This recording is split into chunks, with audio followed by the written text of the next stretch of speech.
배우실 말씀의 제목은 사고인가 사명인가입니다. 우리가 오늘날 뉴스만 틀면 먼저 무엇부터 나오죠? 항상 사고부터 나오죠. 우리의 삶은 늘 사고입니다. 오늘도 아침에 일어나면 우리가 무슨 사고가 있는지 항상 그 또한 그 다음 날에 있을 사고에 대해서 우리가 주목을 합니다. 뉴스를 틀기도 전에 또 어떠한 사고가 터졌을까라는 불안감마저 주기도 합니다. 우리의 삶이 늘상 사고에 예민할 수밖에 없다는 거죠. 그처럼 우리의 삶은 사고로 늘 이어지고 있습니다. 그러나 우리가 이 현실 세계에서 사고를 겪지 않고는 살 수 없죠. 그러나 우리 믿는 사람들의 관점은 어떻게 되어야 하는지 오늘 본문 말씀을 통해서 우리가 한번 돌아보기를 원합니다. 오늘 본문 말씀에서 보면 밀레도에가 지금 바울이 있습니다. 그 밀레도에 있으면서 바울이 에베소에 있었던 그 장로님들을 청하여 불러오도록 합니다.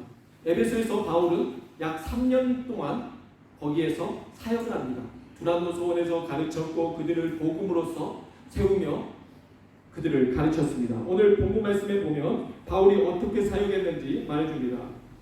18절 말씀에 오매 그들에게 말하되 아시아에 들어온 첫날부터 지금까지 내가 항상 여러분 가운데서 어떻게 행하였는지를 여러분도 아는 바니 어떻게 섬겼죠?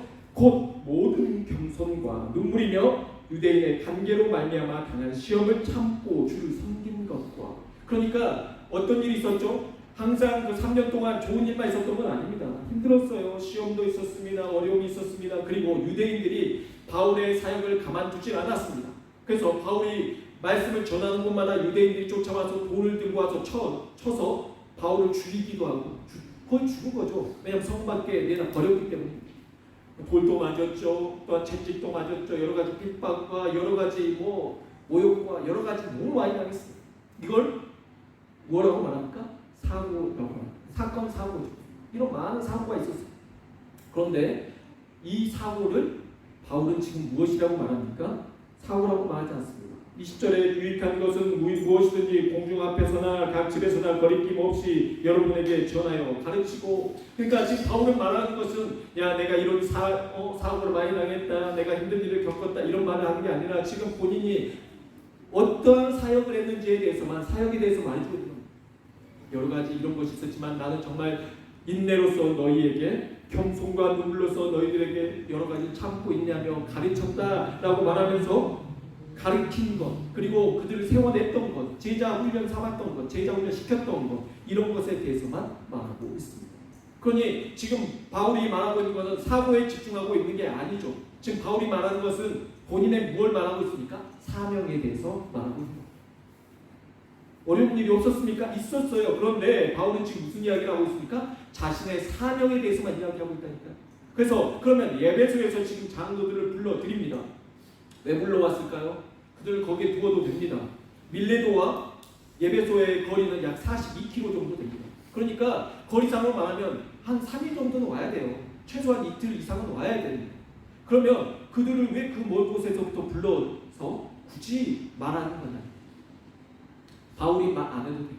근데 지금 바울이 이 이야기를 하는 이유가 있습니다. 자, 바울이 이 이후에 이야기를 하는데요. 바울이 무슨 이야기를 말하냐면 앞으로 더 큰 사고가 있을 거야. 내가 그동안에 사역하는 동안에도 많은 사고가 있었습니다. 돌도 맞기도 했고 내가 여러 가지 핍박도 당했고 많은 게 있었습니다. 그런데 중요한 거는 앞으로 더한 일이 있을 거라는 걸 말해줍니다. 앞으로 어떤 일이 있을 겁니까? 더 어려운 일이 있을 겁니다. 내가 이제는 예루살렘으로 가게 될 건데 예루살렘에는 유대인들이 다 모여 있습니다. 이 유대인들은 바울이 오기만을 기다리고 있습니다. 완전 이단자입니다. 배반자입니다. 유대인으로서 유대교를 믿었던 그 바울이 배반하고 지금 예수 그리스도를 믿는 크리스천이 된 거예요. 그러니까 완전 배도자죠. 배반자죠. 그러니까 이 사람은 끌고 와가지고 처형해야 됩니다. 돌로 쳐서 죽여야 돼요.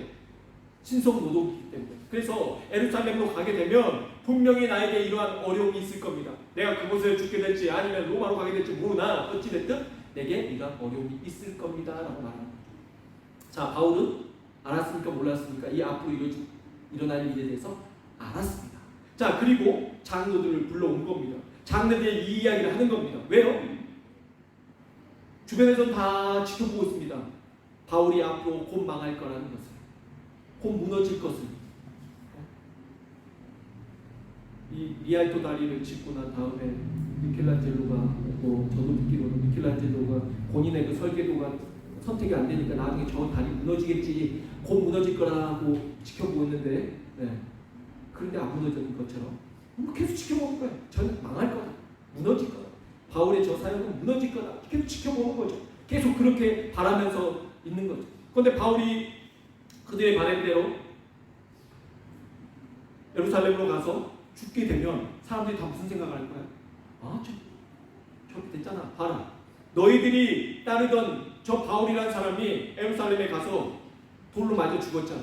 그러면 신성모독이야, 잘못된 거야, 이렇게 다 말하겠죠. 그렇기 때문에 예루살렘에 있는 장로들 불러온 겁니다. 이 사람들은 바울이 세워낸 사람들입니다. 에베소에 있는 사람들 불러오는 겁니다. 에베소 장로들은 3년 동안 잘 가르치고 교육했습니다. 믿음을 키워냈어요. 그러나 이들이 바울이 많이 죽고 나면 흔들릴 겁니다.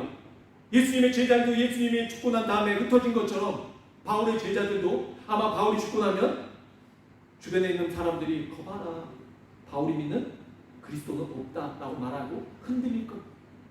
그래서 바울이 불러다가 놓고 그들에게 말합니다. 그동안 많은 어려움이 있었다. 내가 예수님을 믿었다. 그리고 여러분 아시다시피 바울은 참으로 많은 능력을 갖췄습니다. 어느 정도 능력이 있었냐면 바울에게 있는 것들을 가지고 손수건을 갖다가 병자에게 올려도 막 나을 정도로, 바울이 손을 대는 놀라운 역사가 일어날 정도로 많은 역사가 일어납니다. 그런데 중요한 거는 바울이 이런 능력 있는 사람이 가는 곳마다 돌 맞고 여러 가지 환난 당하고 감옥에 갇히고 왜 이런 일을 겪냐는 거죠. 이거는 하나님의 뜻이다 라고 말합니다.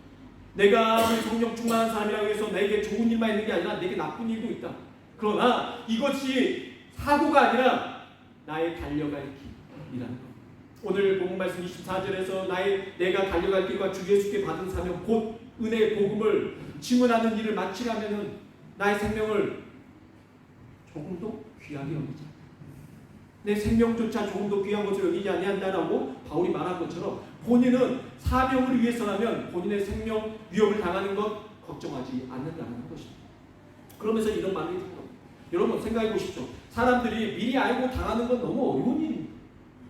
하나님도 너무한 거 아닙니까? 여러분 차라리 모르고 여러분 당하면은 차라리 낫겠잖아요. 앞에서부터 매를 때리는데 여기서부터 숨 차지고 때려오면은 맨 뒤에 맞아야 될 친구는 이미 저기 앞에서부터 맞는 친구들 보면서 이미 공포에 이미 죽어있는 상태입니다. 보면서 두려움 갖게 되고, 근데 왜 먼저 보냐는 거예요. 두려움을 갖게 되잖아요. 왜 에베소 장로를 불러다 놓고 바울은 앞으로 바울이 이러한 일을 당할 것다는 것을 왜 말해주냐는 겁니다. 그 이유는 믿음에 대하여서 준비케 합니다. 여러분 사명은 모르고 가는 게 아니에요. 알지만 나아가는 것입니다. 모르고 여러분이 갑자기 당하는 것은 무엇입니까? 사고입니다. 알고 당하는 것은 무엇입니까? 사명입니다. 바울이 지금 사명에 대해서 말해주고 있는 겁니다. 나에게 많은 일이 있었으면 내가 돌도 맞고 내가 감옥에 갇히기도 했고 많은 핍박과 많은 환난과 앞으로 나는 또 어떤 일을 당해서 죽을지 모릅니다. 그러나 중요한 것은 내가 그걸 다 알고 있습니다. 내가 걸어갈 길에 대해서 앞으로 어떤 고난이 펼쳐있는지 알고 있습니다. 하지만 나는 그 길로 나아갑니다. 왜요? 그것이 바로 주님께서 내게 맡겨주신 사명이기 때문입니다. 모르고 겪으면요, 모르고 당하면요, 나는 주님 믿고 맨날 복만 받을 줄 알았는데, 내가 예수 믿으면 항상 좋은 일만 가득할 줄 알았는데, 예수 믿고 났더니 이렇게 내가 안 좋은 일만 있네? 내가 복을 안 받네? 그러고 있다가 갑자기 어려움이 닥치면요, 이건 바로 사고인 것입니다. 군대만 갈 때 되면은 군대를 면제받으려고. 왜? 군대에 대해서 하도 안 좋은 소리 많이 들은 거예요. 군대 먼저 갔다 온 선임들이 군대가 가면은 이제 너는 앞으로 죽었다. 내가 가니까 거기에서 가면은 이러고 훈련 받으면 넌 죽는다고 봐야 된다. 그러니까 그 선배들을 만나가지고 군대 가기 전부터 많은 정보를 들은 친구들은 어떻게 하면 군대를 면제받지? 어떻게 막 그 고민만 쌓여야 돼. 두려움이 확 쌓여야 돼. 그래가지고 제 친척 형은 우리 제일 큰 집의 큰 형이 아주 우리의 부러움의 롤모델이었어요. 군 면제를 받았습니다. 120kg를 넘었어요. 120kg를 살쪄가지고 면제를 받았어요. 그 형은 바로 둘째 형 동생도 몸무게가 꽤나 나갔어요. 이 형도 거의 100kg에 육박했어요. 그냥 이 형도 나도 곧 120kg를 채울 수 있겠다 라고 생각하고 이 형도 영장이 나오기 전까지 많이 먹어서 취재 앞으로 먹었어요. 그리고 정말 점점 거대해져 갔어요. 이 형도 거의 120km에 다 돼서 어느 정도 됐는지 저도 궁금하잖아요. 그래서 큰 집에 갔다 온 우리 어머니 물어봤어요. 형 110km 넘었대? 거의 다 됐대. 120km. 근데 그 형이 절망에 빠졌어요. 가서 신검받고 왔는데 120km가 그 전까지는 넘었는데 갑자기 신검받기 얼마 전부터 갑자기 설사하기 시작한 배가 아프던데 이 형이 한 3kg가 빠져가지고 117kg 근데 면제 못 받고 1급이 나오죠. 현역. 그래가지고 근데 절망이 아닐 수가 없어. 어떻게든 빠져보려고 했는데 또 제 친구 중에 한 명은 어떻게 하면 군대를 안 갈까? 여러분 산업요원으로 복무를 하면 그냥 우리나라에 힘든 일들이 있습니다. 무슨 철강 회사라든지 아니면 어려운 일들. 그런데 중소기업들 거기 가서 일 안 하려고 해요. 그러니까 우리나라에서는 그곳에 가서 근무를 하게 되면 그걸 군대로 쳐줍니다. 그래서 3년 동안 거기서 근무를 합니다. 그 친구가 이제 가가지고 정말 뭐 조선소 같은 엄청 어려운 데서 중소기업에서 일을 했어요. 사장님이 그거를 악용을 했어요. 왜냐하면 얘네들 어차피 도망 못 친다. 돈 조금 엄청 힘들게 버티다 2년 동안 일하고 친구가 관두고 나왔어요. 3년을 채워야 못 채운 거잖아요. 군대 갔습니다. 2년 괜히 고생하고 돈도 못 벌고 고생만 하다가 또 피하려니까 그렇게 된 거죠. 또 제가 이제 훈련소에 있을 때 동기가 있어요. 이 동기는 일찍 좀 21살에 보통 남자를 들여오는데 고등학교 3학년 때 이제 애를 가져가지고 애를 첫째를 낳았고 여러분 군대를 면제받기 위해서는 애가 둘이면 군대가 면제받을 수 있어요. 애가 둘. 그래서 무진장 노력했습니다. 하나를 더 갖기 위해서. 한 명 있으니까 한 명만 더 나오면 된다. 노력을 했는데 한 번 영장이 나오고 한 번 더 미룰 수 있어요. 두 번째는 안 미뤄집니다. 그동안 애가 생겼는데 안 생긴 거예요. 그러니까 결국에는 이제 군대로 오게 됐어요. 훈련소에서 이제 6주 동안 훈련을 먼저 받습니다. 6주 동안 훈련 받는 동안에 소식이 들려왔습니다. 아내가 임신했다고. 군대 와서 취사병으로 근무하다가 애 낳고 그냥 군생활 하다가 전역했어요. 어떻게든 막 빠져보려고. 왜 그러죠? 이런 말을 들으면 겁나니까요. 피하고 싶은 거예요. 근데 피하려다가 오히려 더 힘든 상황을 가는 거죠. 여성분들도 마찬가지예요. 애 또 낳기도 전에 요즘에 너무 뭐 애 낳으면 그 죽을 것처럼 이야기하니까 옛날 부모님들은 많이 낳는데 요즘에 한 명만 낳고 죽을 것 같이 이야기하니까 두려워가지고 정말 어떤 여성분들이 이런 이야기하는 걸 들었습니다. 결혼은 하고 싶은데 애 낳는 게 두려워서 그래서 아무래도 점점 줄어들겠죠. 아이들 출생이 점점 줄어들고 이런 원인이 있을 겁니다. 왜 그렇습니까? 두려운 거죠. 미리 알면 두려운 거예요. 근데 왜 미리 알아야 되냐면 바울은 모르고 해도 되잖아요. 그런데 하나님께서 우리에게 말씀하신 것, 성령께서 바울에게 말씀하신 것은 아니야. 모르고 나가면 사고야. 알고 행할 때 그게 바로 믿음이야. 그게 바로 사명이야. 라고 말씀해주고 있는 것입니다. 오늘 본문 말씀 20장에 여러분이 한번 보시죠. 자, 성령께서 말씀하십니다. 22절 보라 이제 나는 성령에 매여 예루살렘으로 가는데 거기서 무슨 일을 당할는지 알지 못하노라. 오직 성령이 각성에서 내게 증언하여 결박과 환난이 나를 기다린다 하시나. 자, 성령이 말씀하십니다. 바울에게 다 말해줍니다. 앞으로 너에게 무슨 일이 있을 거야. 바울 겁먹을 수 있습니다. 그러나 바울이 이 말을 듣고 나서 겁먹지 않습니다. 오히려 좋아합니다. 기뻐합니다. 똑같은 친구가 군대에 들어왔는데 그 친구는 좀 달랐어요. 훈련소에 있을 때부터 달랐어요. 그 친구 400명의 훈련생들 중에서 1등으로 표창장 받고 국방장관상으로 받고 하여튼 거기서 나갔어요. 뭐가 달랐냐면 그 친구는 그런 말들을 듣고 준비했어요. 헬스장에 다니면서 군대 가면 어떤 일이 있을 거다. 더 체력을 키웠어요. 그래서 조교가 엎드려 푸시업 30개 할 때마다 이 친구는 서운했어요. 더 하고 싶은데 본인은 보면 본인의 몸을 더 단련시키기 위해서 군대 왔다고 생각합니다. 그러니까 군대에서 그 훈련이 무섭고 두려운 게 아니라 본인한테는 좋은 거예요. 나를 밥도 주지, 운동도 시켜주지. 이런 데가 어딨냐? 헬스장 끊으면 돈이 얼만데 운동 시켜주지, 밥 주지. 이런 데가 어딨냐?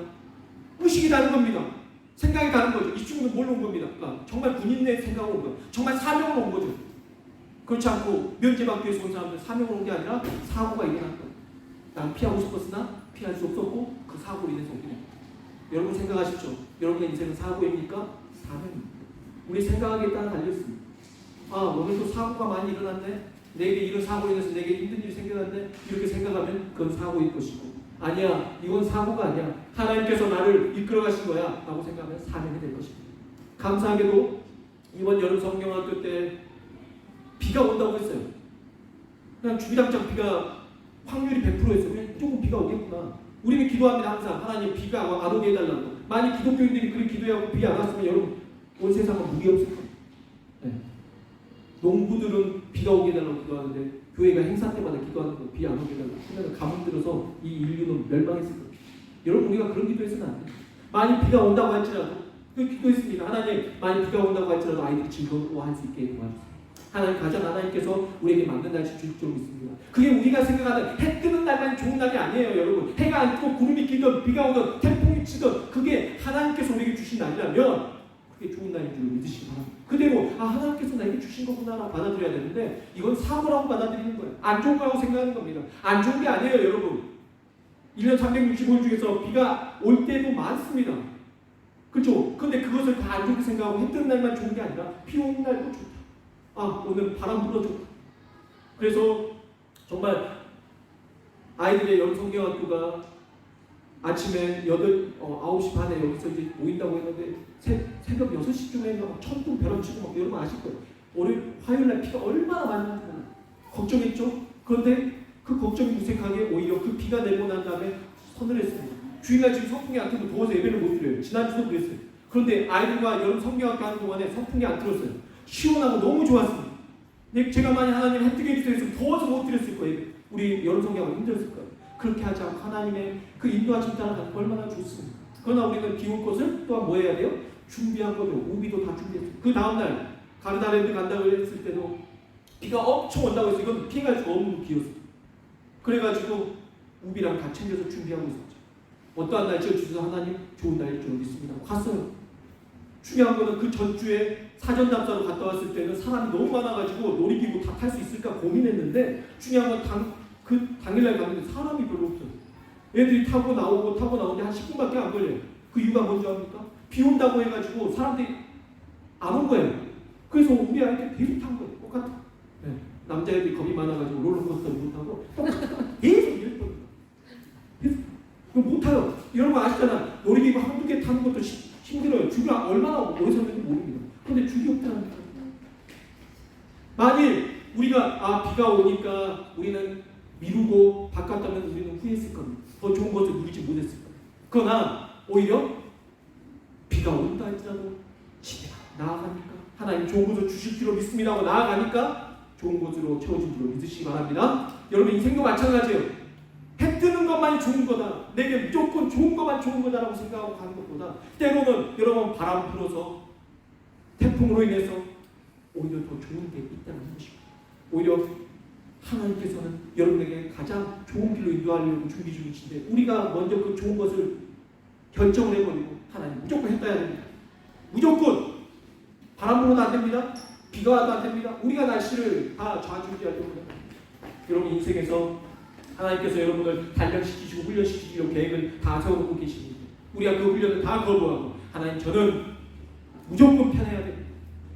여러분 편하기만 하면 가만히 있어서 기대해지고 병들은 하나님께서 우리를 훈련시키고 해서 우리가 영적으로 육적으로 건강해지는 줄로 믿으시기 바랍니다. 우리가 마태복음 25장에 보면 10처녀의 비유가 나옵니다. 그 10처녀 중에서 5처녀는 미련하고 5처녀는 현명하다, 지혜롭다라고 말합니다. 그 현명한 5처녀는 기름을 준비하고 있다가 신랑이 올 때 맞아요. 그러나 미련한 5처녀는 기름을 준비하지 않아서 신랑이 왔을 때 못 나가요. 이스라엘은 결혼을 2번을 합니다. 첫 번째 약혼을 합니다. 그리고 두 번째 신랑이 다른 날에 밤중에 이렇게 우리나라 같이 함사세요 하듯이 이렇게 와요. 그러니까 저녁에 불을 안 켜주면 신부집을 못 찾아가죠. 여러분 오늘날 같이 밝은 시대가 아니라 깜깜한데 등불을 켜고 찾아가야 되는데 신랑을 맞이하러 안 가면 신부집에 못 찾아가는 겁니다. 그러면 그 신랑 신부가 첫날 밤이 있을 수가 없고 결혼이 성사가 안 되는 거죠. 그러니까 중요한 것은 기름 등불을 준비해서 나가야 되는데 미련한 5처녀는 준비 안 한 거예요. 그리고 5처녀는 준비했더라라고 말하고 있는 거예요. 자, 준비하지 않고 있다가 신랑이 왔어요. 신랑이 얼마나 기뻐 신랑 오기만을 기대하고 있어야 되는데 신랑이 왔는데 못 나가요. 그 다섯 처녀한테는 무슨 일이 됐을까요? 반가워야 될 신랑이 내게 반가운 존재가 아니라 사고가 된 겁니다. 이건 사고예요. 사고가 지금 일어나서 나는 지금 난리가 난 거예요. 지금 신랑을 맞이하고 못 가요. 그러니 좋은 일도 뭐가 돼버린 겁니까? 사고가 되어버린 것입니다. 그러나 미리 준비하고 사명으로 나아가는 자에게는 그 지혜로운 다섯 처녀에게는 사고가 아니라 무엇이 된 거죠? 신랑을 만나고 나가는 것이 사명이 된 거죠. 그래서 그 사명이 이루어진 줄로 믿으시기 바랍니다. 그런 것처럼 우리가 아무 준비 없이 나아가서 갑자기 당황하고 원망하고 하나님 어떻게 내게 이런 일이 있게 하십니까? 이런 생각을 갖는 것은 우리의 어떤 신앙으로 사는 거예요? 사명의 신앙이 아니라 사고의 신앙으로 살아가고 있는 것입니다. 여러분 사고로 살아가는 것은 세상 사람들, 세상의 가치관입니다. 세계관입니다. 그러나 기독교 세계관, 하나님의 세계관은 바로 여러분 사고가 아니라 하나님께서 내게 주신 것을 가장 좋은 길로 인도해 주실 거야 라는 그 마음으로 하나님께서 나에게 나아가라 하시면 주님 말씀하시면 내가 나아가리라. 주님 뜻이 아니면 내가 멈춰서리라. 나의 가고 서는 것 주님 뜻에 있습니다. 오 주님 나를 이끄소서. 이렇게 나아가는 것이 바로 사명의 길인 줄로 믿으시기 바랍니다. 그런데 내가 왜 멈춰섰지? 왜 하나님 내가 달려야 됐는데 지금 달려야 되는데 왜 멈춰서게 하시는 거죠? 여러분 지금 안 쉬면 하나님께서 넌 병들어 그러니까 넌 지금 쉬어야 돼. 그래서 때로는 아프게도 하시고 나를 쉬어가기도 하시는데 하나님 아니에요. 난 돈 벌어야 돼. 난 달려가야 돼요. 여러분 때로는 여러분을 멈춰서게 하시고 때로는 내 기운이 빠지게도 하시는 것도 하나님의 뜻일 수 있습니다. 그러니 그걸 통해서도 하나님 앞에 감사하시기 바랍니다. 왜 내 몸이 이렇지? 하나님이 더 잘하시잖아요. 그건 나에게 또 내가 멈춰서고 싶은데 나에게 나아가게 하시고 걸어가게 하시는 것도 하나님의 뜻입니다. 그러니 여러분이 모든 일에 대해서 사고처럼 하나님을 원망하지 마시고 하나님 앞에 감사하는 믿음 가지시기를 소망합니다. 데이빗 리빙스턴이라는 선교사가 있습니다. 이 선교사님은 아프리카에 30년 동안 오지로 들어가서 복음을 다 전한 사람입니다. 정말 얼마나 어려운 그 길을 걸어갔는지 모릅니다. 1813년도에 태어났습니다. 그래서 이분은 정말 많은 곳을 했어요. 아프리카 다니면서 지도를 다 그렸어요. 그리고 그 사람들에게 다 복음을 전했어요. 이 사람이 복음을 전하다가 한 번은 사자에게 물려가지고 이 한쪽 팔을 잃게 되었습니다. 그래서 힘들어진 상황이 됐습니다. 그때 그분이 말하는 겁니다. 나는 사명을 다 완수하기 전까지는 죽지 않는다. 사명자는 결코 죽지 않는다라는 이 말이 여기서 나옵니다. 이 말을 했던 여러 사람의 선교사들이 있어요. 우리나라의 첫 번째 최초로 들어온 토마스 선교사, 그리고 또 우리 개신교 쪽에서 첫 번째 선교사 원동수 선교사, 그리고 김구 선생, 독립운동가 김구 선생도 이 말을 했죠. 사명자는 결코 죽지 않습니다. 근데 보니까 가장 먼저 태어난 사람이 리빙스턴이기 때문에 이 리빙스턴 선교사를 통해서 이 말이 그 당시에 다 퍼진 것 같습니다. 똑같이 다 19세기 사람. 근데 그 19세기에 이 사람들이 다 그 말을 사용하고 있는 거 보니까 1800년도에 태어났던 그 사람들은 다 리빙스턴 선교사 이 말에 영향을 받은 것 같습니다. 본인들이 또 그 말을 듣고 나서 이 생각을 갖게 된 거죠. 그래, 내가 죽는 것은 내가 죽을 때가 내가 죽는 게 아니라 하나님께서 정해 주실 때만 내가 죽을 수 있어. 그러니까 오늘이 그날이 아니라면 난 안 죽어. 사명자는 결코 죽지 않는다라는 담대함으로 전하는 것입니다. 두려운 일이 생겨요. 죽을 위험에 강합니다. 그러나 오늘 그 위험을 당할지라도 주님께서 내게 오늘 그날 내가 죽는 날이라고 정하지 않으셨으면 나 안 죽는다. 그러니까 담대하게 행하겠다라는 것입니다. 이 믿음의 말들을 그들이 듣고 다 똑같이 살아간 건 아니겠습니까? 그러니 사랑하는 성도 여러분, 바울이 오늘 말했던 건 내가 달려갈 길과 주 예수께 받은 사명 곧 은혜 복음을 증거하는 일을 마치 하면은 나의 생명조차 조금 더 귀한 것으로 여기지 아니하노라 하는 이 복음의 메시지가 말씀이 이 사명의 말이 여러분에게 심겨지면 여러분도 그렇게 살아가게 될 줄 믿습니다. 여러분 안에 사명으로 살아가게 되길 소망합니다. 다시 한번 말합니다. 결론입니다. 알면서 행하는 것은 사명입니다. 모르고 당하는 것은 사고입니다. 여러분이 앞으로 여러분의 인생에 안 좋은 일이 있을 겁니다. 환난도 있고 고난도 있을 겁니다. 어려움도 있을 겁니다. 이해 안 되는 일이 많을 겁니다. 여러분의 자녀가 다칠 수도 있고 여러분의 가정에 안 좋은 일이 있을 수 있습니다. 이건 사고가 아닙니다. 하나님께서 여러분을 훈련시켜가는 과정일 것입니다. 그게 사명일 것입니다. 그런데 여러분이 그게 사고고 안 좋은 일이라고 생각한다면 정말 여러분 그건 사고처럼 여러분 하나님을 원망할 수밖에 없을 것입니다. 사랑하는 성도들, 여러분이 생각을 가십시오. 여러분이 태어난 것이 사고로 태어났습니까? 우리 부모님 사고로 나를 낳았어. 사고로 태어난 겁니까? 여러분의 결혼이 내가 이 남자를 만나기 위해서 사고였을 때 그때 안 나갔었어야 되는데 가다가 그때 사고가 났을 때 내 차가 접촉사고가 날 것이 아니라 내 차가 완전히 멈춰 섰어야지 내가 안 가서 안 만났을 건데 이거 사고 일어난 겁니까? 아니라니까요, 여러분. 여러분이 태어난 것, 누군가를 만난 것, 누군가하고 또 안 좋아져서 헤어진 것, 이 모든 것들, 왜 저 사람을 만난 이 모든 것들이 다 하나님의 섭리 가운데 있는 줄로 믿으시기 바랍니다. 그게 바로 사명이고 태도고 생각인 것입니다. 에베소 장로들을 불러서 바울이 말해주고 싶은 게 그겁니다. 내가 앞으로 죽을 거야. 그러나 너희들 흔들리지 마. 그 어떤 사람이 내가 죽었다라고 나쁜 말해도 흔들리지 마. 나는 그 알고 나아가는 거야. 이게 바로 사명자들이 나아갈 거야. 너희는 내가 행한 것처럼 너희도 따라와야 돼. 너희도 하나님을 따를 때 사고라고 생각하지 않고 사명으로 살아야 돼. 이거를 말해주는 것입니다. 너희도 흔들리지 마십시오. 사명으로 살아야 될 줄로 믿습니다. 사고로 살면 안 돼요. 흔들리지 마세요. 누가 무슨 말을 하든 사고가 아닙니다. 하나님께서 계획하신 것입니다. 태어난 것도, 여러분이 태어난 것도, 여러분이 이 땅에서 살아가고 있는 것도 하나님께서 정하신 것이고 하나님께서 여러분에게 사명을 이끌어갈 줄 믿으시기 바랍니다. 죽는 것도 사명입니다. 태어난 것도 사명입니다. 그런데 그 중간에서 우리가 살아가는 게 사명이 아닐 이유가 없는 것입니다. 여러분 앞으로 죽는 것도 하나님이 뜻하시지 않으면 죽을 수 없습니다. 여러분의 하나님이 뜻하신 것은 분명히 죽게 될 것이고 그 때가 언제인지는 알 수 없습니다. 어떤 사람 먼저 불러갈 수도 있고 어떤 사람 오래 살게 할 수도 있어요. 왜 이렇게 나는 오래 사냐? 빨리 죽고 싶다. 난 100살 넘게 살. 여러분 하나님 오래 살게 하는 건 사명이잖아요. 무슨 뜻이 있겠죠? 그러니 여러분 하나님의 그 뜻대로 사는 거예요. 그러니 여러분 지금 인생 하루하루 살아가는 동안에 사고를 많이 당하면서 여러분 당황스러운 일들 많이 겪을 겁니다. 그러나 여러분 그 사고로 생각하지 마시고 하나님께서 나를 이끌어가고 계시고 부인하지 마시고 사명으로 승리하게 되시길 주 예수 그리스도의 이름으로 축복합니다. 기도하겠습니다.